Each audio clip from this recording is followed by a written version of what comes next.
오늘은 선악과를 먹지 말라라는 제목으로 말씀을 전하겠습니다.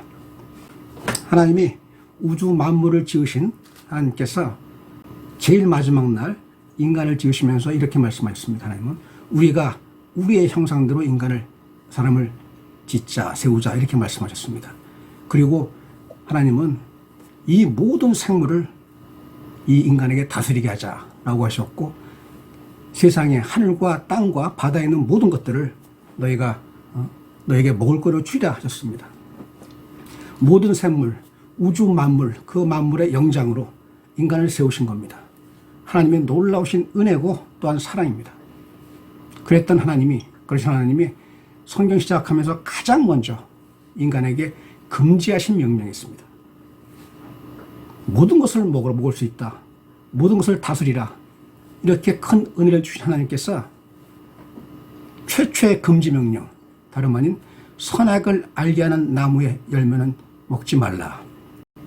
절대 금지 명령이었습니다.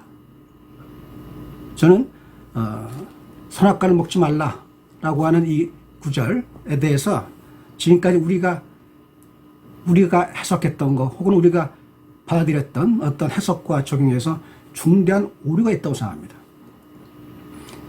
우선 하나님의 명령 가운데 가장 먼저 위치했던 선악과를 먹지 말라라는 것에 대해서 일반적인 해석은 무엇이었습니까? 그리고 우리 교인들은 지금까지 어떻게 해석해 왔습니까? 예를 들면은 성경 해석학의 21세기 성경 해석학의 가장 뛰어난 신학자라고 말하는 존 맥아더 같은 경우는 이렇게 말합니다. 선악과는 단지 상징이다. 선악과는 실체가 아니다. 상징이며 그것은 하나님이 시험하기 위한 도구였지 그 자체는 아무런 신비의 능력도 없다. 이렇게 말하고 대부분의 그 신학자들의 해석은 그겁니다. 그렇다. 하나님이 모든 것을 먹을 수 있게 하셨고 세상의 우주 만물의 영장으로 세운 그 인간이 그 탐욕으로 말미암아 하나님이 금하신 것까지도 먹음으로 인하여 하나님이 시험이었다. 인간의 탐욕과 교만에 대한 하나님의 무서운 심판이 바로 선악과가 담고 있는 의미, 메시지다 이렇게 말합니다. 여기에서 우리도 크게 벗어나지 않습니다. 왜냐하면 그럼직하기 때문입니다. 맞아. 하나님이 동산 나무의 모든 실과를 먹으라고 하시지 않았냐. 그런데 왜 굳이 먹지 말라고 하신 그 선악과까지도 먹고자 하느냐. 그게 인간의 탐욕이요 교만이 아니냐. 거기에는 마땅히 하나님의 응징, 무서운 심판이 마땅하다라고 해석합니다. 그런데 이 해석에는 그럼직합니다만 매우 중대한 오류가 있습니다. 그것은 다시 강조해 말씀드립니다만 선악과를 먹지 말라는 이 하나님의 금지 명령을 성경 저자가, 다시 말해서 원저자이신 하나님께서 가장 먼저 인간에게 제시하셨을 때는 분명히 그에 따른 이유가 있는 겁니다. 선악과를 먹지 말라는 말이 단지 인간의 탐심에 대한, 교만에 대한 어떤 하나님의 징벌이었다면 굳이 선악과를 먹지 말라는 구절을 가장 앞세우고 이어서 먹지 말라 해서 끝나는 게 아니잖아요. 먹으면 너는 반드시 죽으리라. 여기에서 우리는 반드시 예외 없이 죽고 말리라 라고 하시는 하나님의 말씀에 우리는 주목해야 됩니다. 하나님의 절대 금지였습니다. 긍정적 하나님의 절대 계명을 우리는 잘 알고 있습니다. 이중계명 사랑하라입니다. 반면에 하나님이 태초에 인간을 지으시고 가장 먼저 내리신 명령, 금지 명령이 바로 선악과를 먹지 말라였습니다. 그리고 이 선악과는 방금 말씀드렸던 신학자들이 말하듯이 단지 상징에 불과하다. 그에 대해 아무런 신비했던 능력이 없다라고 하는 거에도 저는 동의하지 않습니다. 왜냐하면 방금 인용했던 성경 구절에서 우리가 분명히 보았던 것처럼 여자가 그 열매를 따먹고 자기와 함께 있는 남편에게도 주매 그도 먹은지라. 아담과 하와가 선악과를 먹었습니다. 그리고 성경은 바로 이어집니다. 이에 먹었더니 그런 말입니다. 그들의 눈이 밝아져. 눈이 밝아졌단 말은 선악을 알게 되었다는 겁니다. 죄가 무엇인지 알게 되었다는 겁니다. 이에 그들의 눈이 밝아져 자기들이 벗은 몸을 알고, 자기들이 벗었다는 걸 알고, 그 다음에 무화과 나무에 불렸고 침으로 삼았더라. 쭉 내려오면 11절에 말합니다. 내가 벗었으므로 두려워하여 숨었나이다. 아담이 말합니다. 선악과를 먹고 난 다음에 가장 먼저 했다 하나님 앞에 숨었던 겁니다. 그리고 그때 하나님께서 말씀하십니다. 이르시되 너의 벗었음을 네게 누가 너희들이 벗었다는 거 알려줬느냐? 너희들에게 그 죄의식을 들어간 게 누구였느냐? 누구였습니까? 사탄의 영이었습니다. 사탄은 말합니다. 다시 한번 하와에게 말합니다. 선악과를 먹은 정말 너희가 이 선악과를 먹으면 죽는다고 말씀하셨느냐? 그때 하와는 말을 여기에서 이제 말씀하신 하나님과 듣는 하와, 청자와 화자와 청자의 간격이 생긴 겁니다. 분명 하나님은 먹지 말라고 하신 걸 분명히 하와도 들었습니다. 그런데 하와는 자기 듣기에 편합니다. 반드시 죽으리라 라고 말씀하신 게 아니라 네가 먹으면 죽을까 하노라. 네가 먹으면 죽을 수 있다라고 하면서 상당히 완화합니다. 이게 은연중에 우리가 갖고 있는 해석 방법입니다. 자기에게 편하게 받아들이는 것. 왜냐하면 그 선악과는 너무도 보암직도 하고 먹음직도 하고 또 지혜를 줄 만큼 많이 탐스럽기도 한지라 그 마음이 이미 통했습니다. 그때 사탄은 말합니다.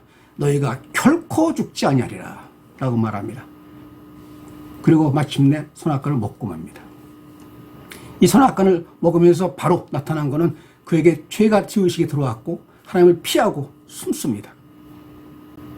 저는 이 선악과가 제시하는 메시지가 매우 중요하다고 생각합니다.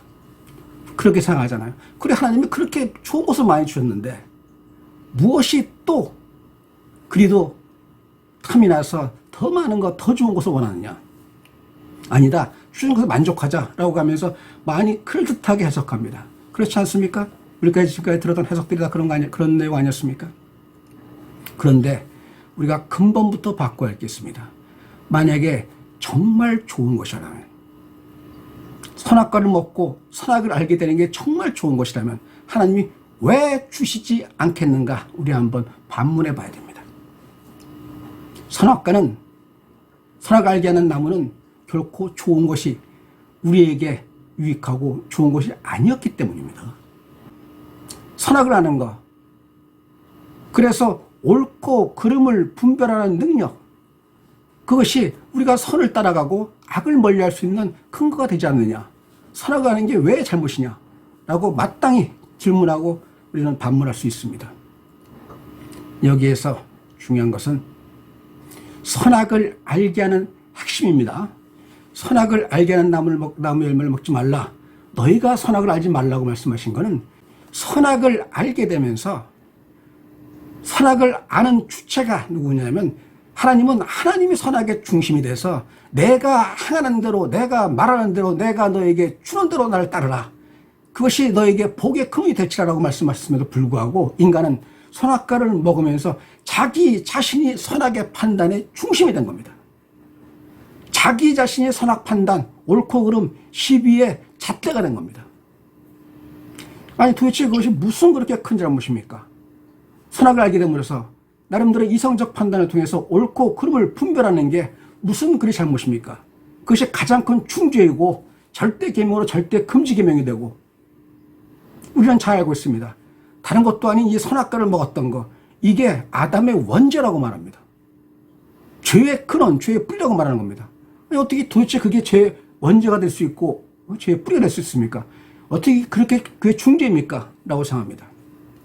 그런데 우리는 우리 자신이 선악을 알게 되면서 선악을 판단하면서 어떤 죄악을 범하는가를 한번 생각해 봐야 됩니다. 하나님의 가장 미워하시는 죄악에 빠집니다. 그것은 다름 아닌 내가 자기 중심적인, 본디 자기 중심적인 인간은 선악의 판단을 자기가 갖고 그 잣대를 자기가 가짐으로 말미암아 다른 사람에 대한 비난과 비방, 험담에 빠집니다. 하나님이 가장 미워하시는 죄, 그것은 다름이 아니라 하나님은 더불어 함께 살기를 원하셨습니다. 하나님이 지으신 그 인간이 아담과 하와 그리고 그 자손들이 함께 더불어 함께 사는 그 사회, 그 세상을 원했던 하나님의 뜻과 달리 선악을 내가 안다, 내가 옳다라는 자기 판단, 자기 잣대에 갇히면서 인간들은 서슴지 않고 비판이라는 명부로 다른 사람에 대한 비방, 험담을 서슴지 않습니다. 이 순간부터 다른 사람과 나와의 관계, 신앙에서는 무언가 우열, 내가 중심이 돼야 되고 내가 가장 판단해. 그렇지 않습니까? 우리 자주 봅니다. 예를 들면은 우리 신앙에서도 마찬가지입니다만 자기 판단이 있으면 좀처럼 움직이지 않습니다. 예컨대 정치 이념 같은 경우, 정치 이념 좌우가 있고 진보 보수가 있습니다. 그런데 심지어는 이 신앙생활을 열심히 하는 분들 가운데도 정치 이념에 빠지면은 신앙의 위에 섭니다. 정치 이념이 다르면 다 돌아섭니다.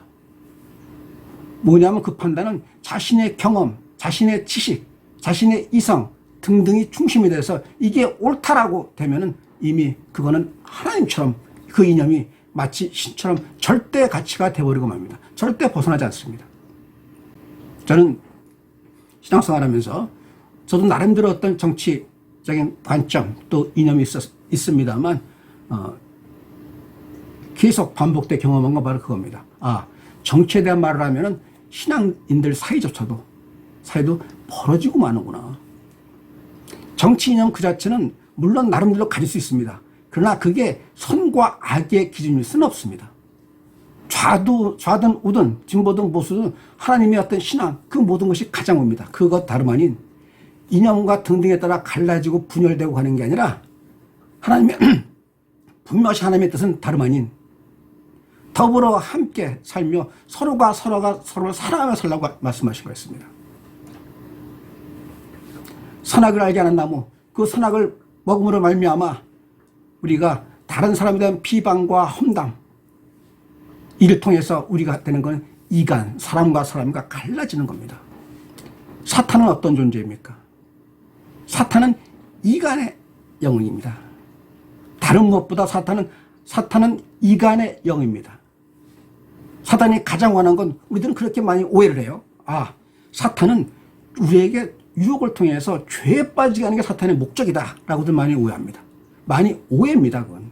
왜냐하면 어떤 죄를 범하는 게 사탄에게 무슨 유익이 있습니까? 우리가 죄를 범하는 게 간음하고 살인하고 도둑질하는 게 사탄에게 무슨 유익이 있어서 사탄이 우리가 죄에 빠지기 원합니까? 사탄이 원하는 건 죄에 빠지게 하는 우리가 죄에 빠져서 어떤 쾌락에 빠지고 타락에 빠지는 게 목적이 아니라 사탄은 하나님과 죄로 말미암아 하나님과 우리 사이, 하나님과 하나님의 자녀 사이, 하나님과 하나님의 백성 사이를 갈라놓는 겁니다. 이간시키는 겁니다. 이는 교회도 마찬가지입니다. 하나님의 본디 원하신 것은 너희가 더불어 함께 살면서 아름다운 공동체, 서로가 서로를 사랑하는, 서로가 서로를 섬기는 공동체, 내 안에서 하나님 안에서 너희가 내가 너에게 주는 동산 모든 시간을 먹으라고 말했던, 내가 너에게 말했던 것처럼 너에게 자유롭기를 원하고 풍요롭기를 원하고 너희가 서로 너에게 지극히 하나님 주시는 그 소중한 복을 주시길 원했던 그 하나님이 우리에게 원하십니다. 너희는 더불어 함께 살라. 그것이 바로 교회도 원형이 되어야 되며 우리 공동체도 원형이 되어야 되고 가족에도 원형이 되어야 됩니다. 우리는 심지어 가족끼리도 다툼이 있고 갈등이 있고 교회 내에서 다툼과 갈등이 있는 것도 무엇입니까? 내가 옳다, 너는 틀렸다라고 하는 시비의 판단 기준이 내가 판단한 그 판단에 비롯되는 거 아닙니까? 내가 가지고 있는 잣대에서 비롯되는 거 아닙니까? 이렇게 말하면서 저도 부끄럽게 그지없습니다. 왜냐하면 저 자신도 이 틀에서 벗어나지 못한다는 걸 잘 알고 있기 때문입니다. 그럼에도 분명히 깨닫고는 있습니다. 그리고 깨달았기 때문에 한 걸음 한 걸음 나아갈 것입니다. 그것은 다름 아닌 나름대로의 자기 나름대로의 어떤 판단 의식을 갖고 또 이성이라는 미명하에 자신의 경험과 지식이라는 미명하에 함부로 험담하지 마라, 비방하지 마라, 비난하지 마라. 그것이 악의 근원입니다. 가장 큰 악은 다름 아닌 사람과 사람 사이, 하나님이 지으신 가장 소중하게 지으신 하나님의 자녀로 세우신 사람과 사람 사이를 가르는 그 비방, 험담, 그 뿌리는 다름 아닌 선악의 중심을 내가 있다. 시비의 중심이 내가, 옳고 그름의 판단의 중심이 내가 있다는 자기 중심적, 이기적, 그리고 거기에서 비롯되는 것입니다. 선악과를 먹지 말라 하신 하나님의 말씀은 다름 아닌 오늘 인용해드린 성경 구절에서 나왔습니다. 선악과를 먹고 난 다음에 가장 먼저 나타났던 것은 그래서 행복했습니까? 두려워하여 숨었나이다. 가장 먼저 들어왔던 것은 두려움이었습니다. 그 다음에 죄의식이었습니다. 그 모든 거는 그때까지는 벗은 몸에 대해서 두려운 게 없었습니다. 왜냐하면 그때까지는 벗은 몸, 인간의 어떤 성 이런 것도 쾌락의 도구, 타락의 도구가 아니었습니다. 그런데 어느 순간 가장 먼저 인간에게 성에 대한 것 이런 등등 악의 시작이 바로 선악을 알게 하는 나무를 먹으면서 시작되었다. 이거는 상징이 아니라 하나님 주신 실체입니다. 우리는 선악과 할 때 지극히 치엽적이고 부수적인 거에 많이 관심을 갖습니다. 그것은 다름 아닌 선악과는 무엇일까? 라고도 말할 때 어떤 사람은 그렇게 말합니다. 그거는 무화과나무 일종이다. 또 어떤 사람은 포도나무 일종이다. 또 어떤 사람은 그건 전혀 다른 어떤 나무의 실과다라고 하면서 나름대로 해석합니다. 그런데 성경에 선악과라는 별도의 과실은 없었습니다. 성경은 선악과라고 말하지 않고 선악을 알게 하는 나무의 과실이라고 했습니다. 그것은 어떤 나무에서 나온 건 중요하지 않습니다. 여기에서 하나님 우리에게 주시는 그 메시지, 금지하시면서 동시에 너희가 더불어 함께 살기 위해서 너희가 반드시 지켜야 되는, 명심해야 되는, 또 순종해야 되는 것은 다름 아닌 비방하지 말라, 험담하지 말라, 비난하지 말라. 그래서 예수께서 말씀하신 겁니다. 비판하지 말라. 너희가 비판하면 그 비판을 너희가 돌려받을 것이라고 말씀하십니다. 이 구절은 비판하지 말라가 영어 성경은 잘 설명되어 있습니다. 비판하지 말라가 아니라 심판하지 말라 했습니다. 그 심판은 다름 아닌 다른 사람을 너희들이 함부로 정죄하고 험담하고 비방하지 말라라는 거였습니다. 영어 성경에는 분명히 do not judge, 심판하지 말라고 그랬던 걸 한글 성경이 이걸 do not criticize 해갖고 마치 어떤 판단하지 말고 비판하지 말라는 걸 오역했습니다만 우리는 비판이라는 이름하에 종종 심판하고 정죄하고 비방하고 비난하는 오류에 빠지고 있습니다. 무서운 죄입니다. 저 역시 이것이 무서운 죄라는 사실을 알고 하나하나 가다듬으면서 하나님 원하시는 세상, 하나님 원하시는 교회, 다름 아닌 서로가 서로를 섬기고 사랑할 수 있는 그 길로 나아가길 원합니다. 마치겠습니다.